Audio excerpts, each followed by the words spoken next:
को कुछ ख़ास खबर बताना चाहूँगा। अभी रात के लगभग 12:30 बज रहे हैं। अभी थोड़ी देर पहले केंद्रीय मंत्री जेपी नड्डा साहब और जितेंद्र सिंह साहब यहाँ आए थे और लद्दाख के एपेक्स बॉडी के शीर्ष नेतागण भी यहाँ आए थे।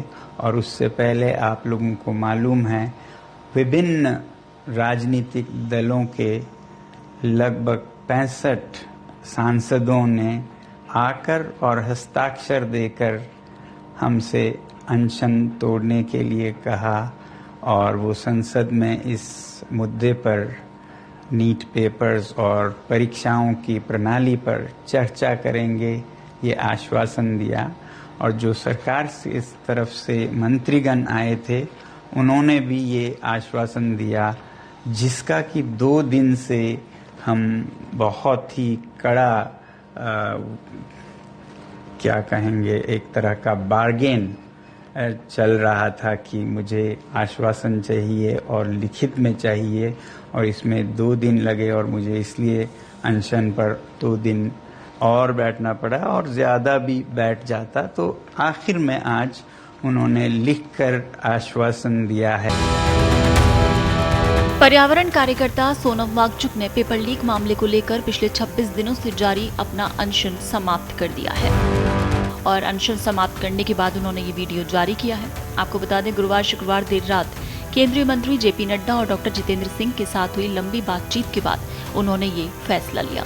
वांगचुक ने कहा कि कई महत्वपूर्ण शर्तों पर चर्चा और देश में हिंसा की आशंका को देखते हुए उन्होंने अनशन खत्म करने का निर्णय लिया है। देर रात सोशल मीडिया प्लेटफॉर्म एक्स पर उन्होंने एक पोस्ट करते हुए साझा किया था कि केंद्रीय मंत्री जेपी नड्डा, डॉक्टर जितेंद्र सिंह और लेह लद्दाख अपेक्स बॉडी के वरिष्ठ नेताओं की मौजूदगी में उन्होंने 26 दिनों बाद अपना अनशन समाप्त किया है।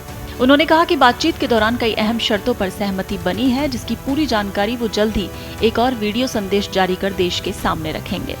साथ ही उन्होंने लोगों से अपील की कि वो सतर्क रहें और किसी भी स्थिति में हिंसा का रास्ता न अपनाएं। इस बीच केंद्रीय मंत्री जेपी नड्डा ने वांगचुक की पत्नी गीतांजलि आंगमो और अन्य प्रतिनिधियों की मौजूदगी में सरकार की ओर से भरोसा दिलाया कि दिल्ली के जंतर मंतर पर शांतिपूर्ण प्रदर्शन करने वालों और 20 जुलाई 2026 को संसद मार्च में शामिल लोगों के खिलाफ दर्ज मामलों पर सरकार सकारात्मक रुख अपनाएगी। उन्होंने संकेत दिया कि प्रदर्शनकारियों के खिलाफ कार्रवाई को लेकर सरकार समाधान निकालने की दिशा में आगे बढ़ रही है। वहीं इस सबके बाद और वांगचुक के अनशन तोड़ने के बाद कॉकरोच जनता पार्टी के मुख्य प्रवक्ता सौरभ दास ने इस फैसले का स्वागत किया। उन्होंने कहा कि पार्टी ने भी पत्र लिखकर सोनम वांगचुक से उपवास खत्म करने की अपील की थी। उन्होंने कहा कि आंदोलन अभी समाप्त नहीं हुआ है, लेकिन जब तक उनकी सभी मांगे पूरी नहीं होती आंदोलन जारी रहेगा।